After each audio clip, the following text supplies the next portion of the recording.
Your hardships, your challenges, your situation will either be the reason you don't make it, or it will be the story you tell when you do make it. And you get to make that choice.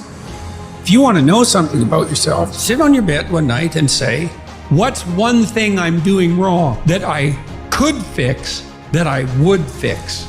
You meditate on that, you'll get an answer. And it won't be one you want, but it'll be the necessary one. If you want to begin to move, you got to clear your mind of all the unnecessary luggage and baggage that's weighing us down. You're going to have people to do things to you. Things are going to happen to you. And the most important thing to do is to harness your will and let it go. Move so you can grow, so you can get on with your life. It doesn't matter about what happens to you. What matters is, what are you going to do about it? Your imagination, you the only one can see. You the only one can see it. The problem with your imagination, though, is you tell it to the wrong people. I don't care how it feels. I don't care if it's easy or hard. It doesn't even matter to me. It's just a reaction, it's a discipline, and it's life. And that's the way I choose to live my life. How many times have you had this really incredible idea and you took it to your family and your friends? You shared it with them and they shot it down. You know why they shot it down? Because they couldn't see it. See, all this stuff you've been imagining, you ought to start working on it. Your real life is in your imagination. Dust off your imagination and just go for it. You got to try. Quit waking up thinking you ain't got no say-so in your life.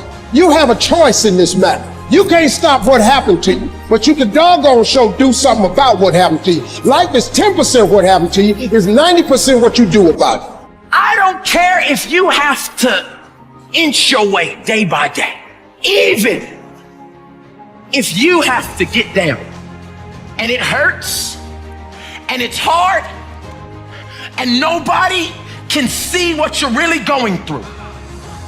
If you don't quit. Are you interested in achieving these goals, or are you committed? If you're interested, you'll do what's convenient. You'll come up with stories and excuses and reasons why you can't, and you'll use your education as an excuse, you'll use your story as an excuse, you'll use all of that as your reasons why you can't. But if you're committed, you will do whatever it takes. You'll let go of your stories, you'll let go of your excuses, you'll let go of all the reasons you currently have that are formulating your identity of yourself, and you'll learn how to let that go and become who you are destined to become. Think strategic all the time. Before any action or any inaction, ask yourself this question. Is this action going to make me stronger or weaker? Will this action move me toward the strategic long-term goals I am trying to achieve in my life? And do not lie to yourself. You have to tell yourself the truth. And the truth is, you have time. You have the skill. You have the knowledge and the support and the willpower and the discipline to get it done. You cannot get people to believe in your dream until you believe in it yourself. Nobody's going to put into your dream before you put in. You have to invest in what you dream for. Do you have anything that you're dreaming that you're willing to be committed to enough to see it happen? 90% of your energy, focus, time, and thought should be towards the solution, not towards the problem itself. This is a mistake most people make because they expend all the energy into the problem. And when you expand energy, it grows to survive. And the problem gets bigger and bigger and bigger and bigger, and the solution becomes more and more difficult. Hardest part about change is not making the same choice as you did the day before. And the moment you decide to no longer think the same way, make the same choice, act the same way, create the same experience, or live by the same emotion, it's going to feel uncomfortable. And the moment you feel uncomfortable, you just stepped into the river of change. Short-term thinking says the donut tastes good, eat it. Short-term thinking says one workout doesn't matter. I can see it. Short-term thinking encourages you to make short-term emotional decisions that hurt you in the long run. Think strategic. Think long-term. Act strategic.